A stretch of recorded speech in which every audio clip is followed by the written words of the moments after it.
सदगुरुदेव भगवान की।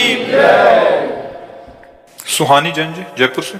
राधे राधे महाराज जी। महाराज जी, जब परिवार में अपने विचार और भावनाएं समझी नहीं जाती तब क्या करना चाहिए? भगवान से अपने विचार जोड़ने चाहिए। परिवार का संसार कोई न हमारे विचार नहीं समझ सकता।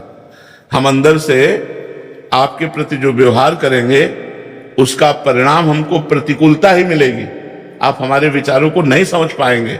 हम आपको हृदय से प्यार करते हैं लेकिन आपको उसमें छल कपट दिखाई देगा।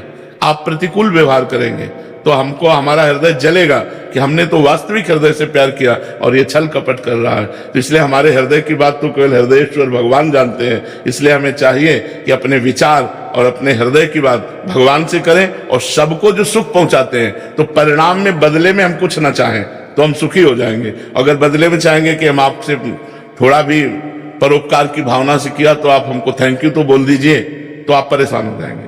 फिर महाराज जी, जैसे घर वालों से ना बहुत बहस हो जाती है। जैसे कि अगर कोई काम भी करना है तो कोई सपोर्ट नहीं मिलता है, ऐसा लगता है। सपोर्ट भगवान देंगे।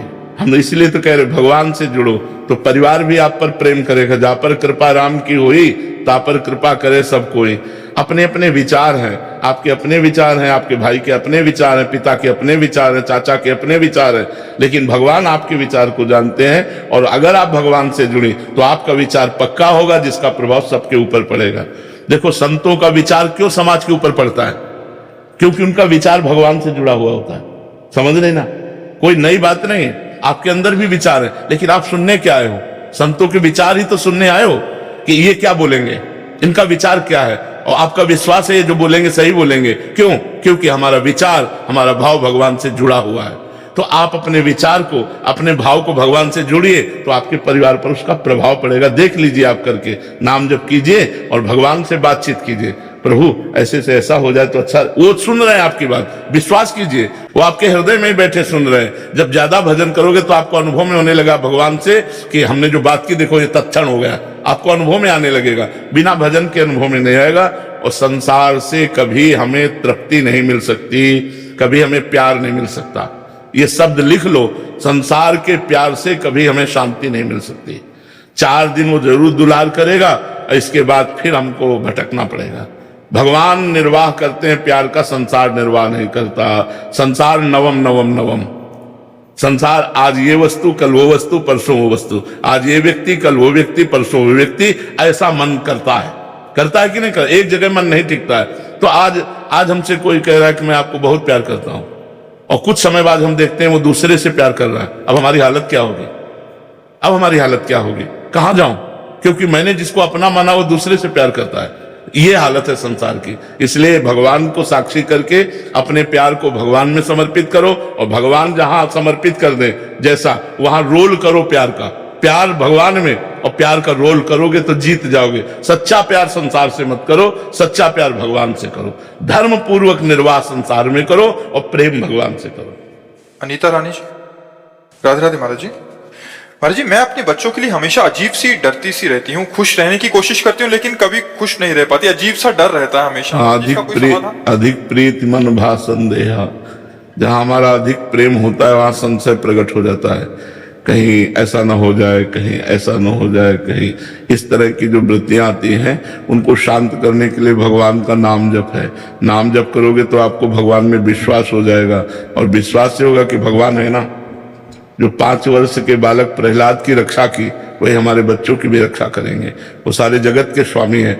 तो हम शांत रह सकते हैं। नहीं, ये मोह जो है हमें अंदर क्लेश देता रहता है। यही तो है काम, क्रोध, लोभ, मोह, मद, मत्सर। इनमें से 6 सबके अंदर रहते हैं, एक की प्रधानता हो जाती है। कोई विशेष कामी होता है, कोई विशेष क्रोधी होता है, कोई मोही होता है। होते सब है लेकिन एक विशेष हो जाता है। अब जो विशेष हो जाएगा वो अपना प्रभाव देगा। जैसे आपके अंदर मोह की विशेषता हो गई, वो आपको जलाता रहता है, तो मोह अज्ञान के कारण है। जब जो लिखा हुआ है वो होके रहेगा, तुम्हारे सोचने से थोड़ी है। भगवान का भजन करो, भगवान से प्रार्थना करो, आपका, आपके बच्चों का, आपका परिवार का मंगल हो, क्योंकि भगवान मंगल भवन है। उनके भजन से ही आप में विश्वास जागृत होगा, और विश्वास से हृदय आनंदित रहता है, संशय से हृदय जलता रहता है। तो संशय मत करो, कुछ नहीं होने वाला। जो होगा उसे तुम टाल नहीं सकती, और जो नहीं होने वाला वो होगा ही नहीं। तो नाम जप करो भगवान का, आनंदित रहो। प्रगति जी।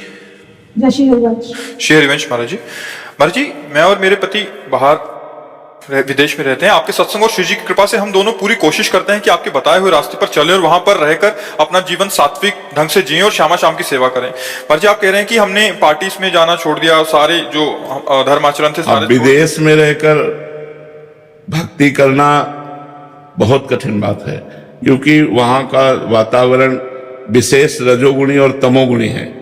भोग विलासिता प्रधान है, अपने यहाँ धर्म प्रधान है और अन्यत्र भोग विलासिता प्रधान है, खान पान नाना प्रकार के भोगों का। और भोगों के त्याग से भक्ति की वृद्धि होती है और भोगों के राग से भक्ति का नाश हो जाता है। तो ये तो बहुत बहादुरी की बात है कि विदेश में रहकर संयम धारण करना, विदेश में रहकर गलत आहार न करना, विदेश में रहकर भगवान का भजन करना। तो आपको धन्यवाद है, आपके पति को धन्यवाद है।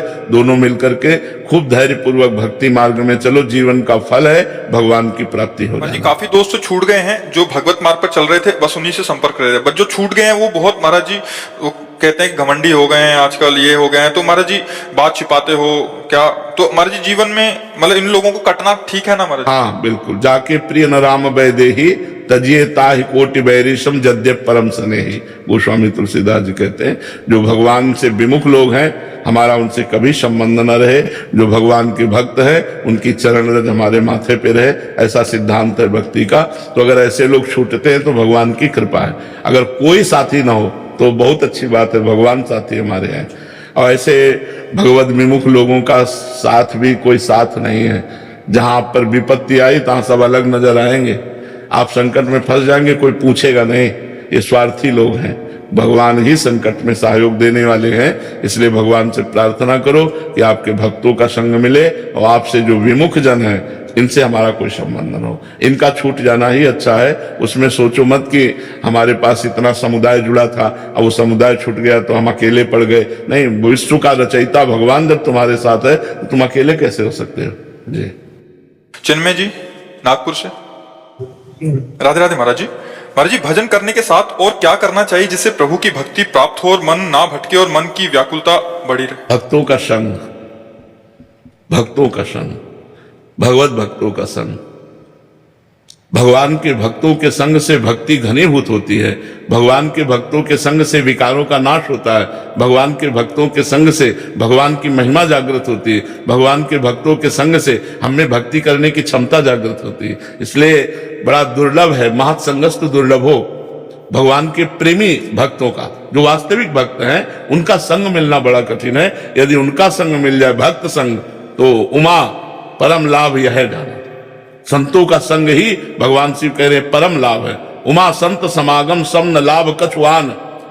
अगर संत भक्तों का संग मिल रहा है तो इससे बड़ा कोई लाभ नहीं है, क्योंकि वो हमारे असत आचरणों का त्याग करके अच्छे आचरणों में ले जाता है, भगवान की तरफ ले जाता है। तो भगवान की भक्ति घनीभूत करने के लिए अजहू सोच विचार के गई भक्तन पद ओट, हरि कृपालु सब पाछली क्षमिह तेरी खोट। यदि हम भक्तों की शरण में हो जाए तो भगवान हमारे सारे अपराध माफ करके हमारे हृदय को स्वीकार करने। भक्त चरण धरि भाव तरत भव सिंधु अगाधा। जो भक्तों के चरणों में भाव रखते हैं वो इस भव समुद्र से पार हो जाते हैं। तो भक्त संग जरूर करना चाहिए। अलका मिश्रा जी जम्मू से।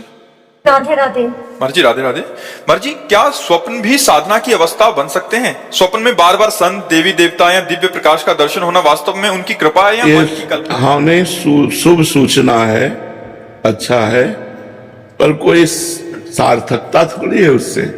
हमारी जागृत में स्थिति कहाँ रहती है, हमें देखना है। अगर जागृत में स्थिति भगवान में रहती है, संतों में रहती है, भगवत लीला चिंतन में रहती है, तब तो सार्थक है। स्वप्न वैसे भी मिथ्या है, कोई सत्य वस्तु थोड़ी है। तो ये हमारी शुभ पवित्र हृदय की सूचना है कि हमें स्वप्न में संसार का प्रपंच न दिखाई दे, संत महात्मा भगवान के विग्रह तीर्थ आदि दिखाई दे, तो ये बहुत अच्छी बात है। लेकिन इससे काम थोड़ी बन जाएगा। काम तो बनेगा जागृत अवस्था में हमारा निरंतर भगवत चिंतन चले, तभी काम बनेगा। वो हमारा सहयोगी नहीं, सहयोगी तो जागृत अवस्था का चिंतन है। अब जागृत में प्रपंच का चिंतन हो रहा, स्वप्न में संतों का तो कोई खास बात नहीं। खास बात है जागृत अवस्था में हमारा निरंतर भजन चलता रहे, निरंतर भागवती की स्मृति बनी रहे, तब तो सार्थक है। अवनीश जी अयोध्या जी से। राधे राधे। राधे राधे महाराज जी। महाराज जी, भगवान श्री कृष्ण स्वयं पूर्ण पुरुषोत्तम और सर्वज्ञ हैं, फिर उनको अंदर प्रेम की कमी का अनुभव जब प्यारी जी से। प्रेम प्रतिक्षण वर्धमानम है। भगवान प्रेम के भूखे रहते हैं। जिसके प्रेम जागृत होता है जब जीव के, तो वो अंश मात्र में होता है, वो प्रेम समुद्र है। तो जो जितना बड़ा प्रेमी होता है उतना प्रेम पिपासु होता है। जैसे हमारी प्यारी जी के मुख चंद्र का चकोर की भांति पान करते हुए भी प्रभु के नेत्र अतृप्त रहते हैं और कहते हैं, प्यारी जू जब जब देखो तेरो मुख तब तब नयो नयो लागत। ऐसो भ्रम होत देखो न कमहूरी, द्युति को द्युति लेखनी न कागत। और जबकि अनशन पर भुज दिए बिलोकत, इंदु बदन बिबियोर करत पान रसमत्त परस्पर लोचन त्रसित चकोर। रसमत्त है पर लोचन त्रसित चकोर, फिर भी नेत्रों की प्यास है। हमें जिससे प्यार होता है उसको प्रतिक्षण देखते रहना, उसका सानिध्य और उससे बात करना, उसके साथ खेलना, हंसना, बोलना, यही हमें जीवन में सार्थकता। प्रेम का स्वभाव होता है सानिध्य का अनुभव करना और अतृप्ति, कभी तृप्ति ना होना। तो प्रेम समुद्र भगवान प्रेम के इतने पिपासु हैं कि थोड़ा सा कोई जीव प्रेम कर दे तो देखो, अर्जुन ऊंचे पे बैठे हैं और भगवान सारथी पद पे बैठे हैं। कहां भगवान और कहां अर्जुन। तो भगवान इतने प्रेम पिपासु हैं कि अपने भक्त के चरण दाबते हैं। इतने प्रेम पिपासु हैं, अपने भक्त के लिए संधि दूत बन जाते हैं पांडवों के लिए। तो ये प्रेम की उनकी महिमा है। भगवान का प्रेम स्वरूप ऐसा है कि भक्तन पाछे यो फिरत जो बछड़ा संग गाय। जैसे बछड़ा के पीछे पीछे गाय घूमती, ऐसे भक्तों के पीछे भगवान डोलते हैं। ये प्रेम है। इसीलिए तो भगवान जैसा प्रेमी कौन होगा। प्रीति की रीति रंगीलो ही जाने। प्रेम में कभी तृप्ति नहीं होती। प्रेम सदा बढ़िबो करे, जो शशिकला सुबेश पया में पूनो नहीं ताते कबो न शेष। इसमें कभी पूर्णिमा नहीं आती और कभी शेष बचता नहीं और प्रतिक्षण वर्धमान रहता है। तन मन के बिछुरे नहीं पर चाह बढ़े दिन रैन और कबो संजोग न मानहि देखे भरी भरी नैन। कैसे समझोगे।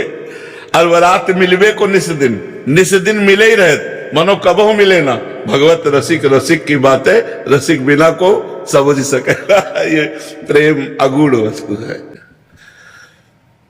हृदय में प्रकाशित हो जाए तो है बहुत, सब में प्रकाशित है इसलिए। और इतना गूढ़ है कि कोई जान नहीं पाता, और इतना गूढ़ है कि सब में प्रेम प्रकाशित है। पर वो देह में आ गया, वो वस्तुओं में आ गया, वो धन में आ गया, मकान में आ गया, यहां प्रेम बट गया। परिवार के रिश्ते नातों में तो वो मोह हो गया। और वही जब समेट कर भगवान की तरफ लगाया जाता है तो प्रेम हो जाता है। हमारे थोड़ा प्रेम आता है, भगवान प्रेम समुद्र है, इसलिए वो झुक जाते हैं। भक्त के आगे झुक जाते हैं। थोड़े प्रेम, झुकता कौन है? जिसके प्रेम अधिक होता है। वही प्रेम में वही हारता है जो बड़ा प्रेमी होता है। प्रेम में वही हारता है जो बड़ा प्रेमी होता है। वही झुकता है जो बड़ा प्रेमी होता है। पहले जो बोले वही बड़ा प्रेमी होता है। तो भगवान जगह जगह भक्तों की सेवा में देखे गए। तो श्री जी की बात तो अलग है, वो तो प्रेम का साक्षात मूर्तिमान समुद्र है। सांद्रानंद घन प्रेम मूर्ति किशोरी, उनकी तो बात ही अलग है। लालजू के हृदय का मूर्तिमान प्रेम ही राधा है। राधा कौन है? लालजू के हृदय का मूर्तिमान प्रेम आह्लाद ही राधा है। महाराज जी, प्रेमी भक्तों के हृदय में अपूर्णता का अनुभव होता रहता है। हाँ, पूरे जीवन भर अपूर्णता का अनुभव होता है। भजन का अभाव अनुभव होता है कि अभी वो भजन नहीं हो रहा जो होना चाहिए। प्रेम में रो रहे हैं पर उनको ये पता नहीं होता कि मेरे अंदर प्रेम है। बस यही कह रहे कोई कृपा करे, हमें भगवान से प्रेम हो जाए। अगर कोई दूसरा देखना चाहे तो कैसे देख सकता है महाराज जी? हाँ, दूसरा समझ सकता है। जहां भगवान की लीला कथा गुण का वर्णन हुआ तो उनकी आकृति बदलने लगेगी, रोमांच होने लगेगा, उनमें भाव दशाएं आने लगेगी। ऐसे परिचय प्राप्त किया। और अगर खुद कभी अनुभव करना चाहे कि प्रेम जागृत, अहम नहीं होता इसलिए अनुभव नहीं होगा। अहम नहीं होता ना, अहम में ही तो अनुभव होता है कि मैं प्रेमी। अब वो अहम तो अंतर ध्यान हो गया, तो प्रेम का अनुभव कौन करे? इसलिए वो रोते रहते हैं प्रेम के लिए कि मुझे प्रेम प्राप्त हो जाए। और जबकि प्रेम में डूबे हैं फिर भी प्रेम की चाह है। यही तो प्रेम का चमत्कार है। प्रेम महाराज जी धीरे धीरे होता है। मतलब जैसे स्थिति होती है तो धीरे धीरे हाँ, धीरे गाढ़ होता है। क्रमशः बढ़ता है। प्रेम सदा बढ़िबो करे, प्रतिक्षण वर्धमानम, वो धीरे धीरे बढ़ता रहता है। और प्रेमी को अनुभव में नहीं आता कि बढ़ रहा है, उसको ऐसा लगता है मेरे अंदर प्रेम कहाँ है भगवान से। और शुरू कहाँ से होता है महाराज जी? नाम से। जब नाम जप करेंगे, फिर गुरु शरणागति होगी, फिर भगवान की नवधा भक्ति होगी, तब आत्मसमर्पण होगा, फिर प्रेम का प्रादुर्भाव होगा। मूल तो नाम, प्रेम मूल यह नाम है, प्रेम की जड़ नाम है। जो नाम जप करता है उसी के हृदय में सब विधान बन जाते हैं और प्रेम का प्रादुर्भाव हो जाता है। साधक कब अनुभव करे कि उसके अंदर हल्का हल्का प्रेम आने लग गया? अनुभव ही नहीं कर सकता। अनुभव करेगा तो प्रेम होगा ही नहीं। मतलब ये अनुभव नहीं होगा कि हम भगवान से प्रेम करते हैं, ऐसा अनुभव नहीं होगा। हृदय द्रवित हो रहा है, अश्रु प्रवाह हो रहा है, और उसको लग रहा है मुझ दिन पर कृपा हो जाए कि भगवान से प्रेम हो जाए। यही प्रेम है उसके अंदर। और वो चिल्ला चिल्ला कर रोने लगता है, कोई कृपा करे, भगवान कृपा करो, मुझे अधम पर कृपा करो, जिससे आपसे प्रेम हो जाए, आपका नाम जप कर लूं, प्रभु कृपा करो। बस वो रोता रहता है, यही प्रेम है। और उसको प्रेम के अभाव में रोना आता है। जी राहुल पाठक जी, फरीदाबाद से। राधे राधे गुरु। राधे राधे महाराज जी। महाराज जी, मुझे कर्म प्रधान होना चाहिए या भाव प्रधान? अब अपने अपने हृदय की बात है बच्चा, अलग अलग हृदय की रचना है। कोई हृदय कर्म प्रधान होता है, कोई हृदय भाव प्रधान होता है। पर तुम्हारा हृदय क्या है वो तो तुम देखोगे ना, कि तुम्हारी कर्म में प्रवृत्ति अधिक है या बैठ करके भाव बनाने में अधिक प्रवृत्ति है। महाराज जी, मेरा क्वेश्चन ये है कि सहज भाव से हमें प्राप्ति कैसे होगी? जैसे सबरी और मीरा ने भाव की प्रधानता रख, नाम से भाव पैदा होता है। आप हम ऊपर यही कह रहे थे कि मन बड़ा चंचल और मलिन है। जब हम खूब उपासना करते हैं तब वो पवित्र होता है, और पवित्र मन में भागवतिक भाव आते हैं। ऐसे थोड़ी आ जाएंगे भाव, ऐसे भाव संसारिक आएंगे, परमार्थिक नहीं आएंगे, भागवतिक नहीं आएंगे। उपासना से भागवतिक भाव आते हैं। तो पहले हमें श्रवणम, कीर्तनम, स्मरणम, विष्णुपाद सेवनम, अर्चनम, वंदनम, दास्यम, सख्य, आत्मनिवेदनम, तब भाव की जागृति होती है। भाव में डूबा हुआ तो फिर क्या कहना, भाव आ गया तो भगवान की प्राप्ति हो गई। भाव आ गया तो भगवान की प्राप्ति हो गई। भाव तो बहुत बड़ी वस्तु है। प्रारंभ में थोड़ी भाव आ जाएगा, प्रारंभ में तो श्रद्धा और विश्वास काम करता है। अब जब साधना परिपक्व होती है तब भाव आता है। फिर भाव देह की प्राप्ति होकर भगवान की सेवा में पहुंच जाता है। समझ पर भाव बहुत ऊंची वस्तु है। मीरा जी और सबरी जैसा भाव तो छोड़ो, उनके चरणों की रज प्राप्त हो जाए, थोड़ा सा भाव आ जाए तो काम चल जाए। मीरा जी और सबरी जी तो सिद्ध महापुरुष हैं भाव की। अगर गुरुदेव ने कह दिया था कि भगवान आएंगे, 4 वर्ष तक रोज सोहनी लगाती, फूल डालती, सबरी जी रोज सोहनी लगाती, फूल डालती, भगवान आएंगे गुरु जी ने कहा। कभी उनको अविश्वास नहीं हुआ। नहीं 1 साल, 2 साल, 4 साल भगवान तो आए नहीं तो सेवा बंद कर, नहीं, गुरु जी ने कहा है तो भगवान आएंगे। और एक दिन भगवान आए और सबरी जी को निहाल किया। तो अपने गुरु वाक्यों पर श्रद्धा विश्वास, संत वाक्यों पर श्रद्धा विश्वास, तब जाके भाव की प्राप्ति होती है। अलवेली दासी। श्री हरिवंश महाराज जी, आपके चरणों में कोटि कोटि प्रणाम। महाराज जी, आप कह रहे हैं कि आप पूज्य शोभन सरकार जी के कृपा पात्र रहे हैं, और उन्हीं की कृपा से उन्होंने ही वृंदावन भेजा था। तब बोला था कि वहीं डूब जा, मतलब, और उन्होंने कुछ शब्द बोले थे तो कह रहे थे कि मतलब उनकी बात पहले तो समझ नहीं आई, बट अभी समझ आई कि उन्होंने बोला था कि प्रेम में डूबो और विरह में जल जाओ। महाराज जी, ये विरह अग्नि कैसे प्रकट होगी? आप 2 दिन से सपने में आ रहे थे तो लगातार सत्संग हुआ। दूसरे दिन के सत्संग में आपने बोला असाधन वृत्ति का त्याग कीजिए, असाधन वृत्ति नहीं होनी चाहिए। तो महाराज जी फिर आंख खुल गई, फिर कुछ समझ नहीं आया, अब भूल गया। फिर तो नाम जब करते रहो निरंतर, कोई असाधन ना होने पावे तो फिर अपने आप प्रेम प्रकट हो जाता है। असाधन वृत्ति क्या होती है? हाँ, जैसे खान पान अशुद्ध या शरीर संबंधी कोई अशुद्ध आचरण या हमारी वाणी में अशुद्धता, यही है तन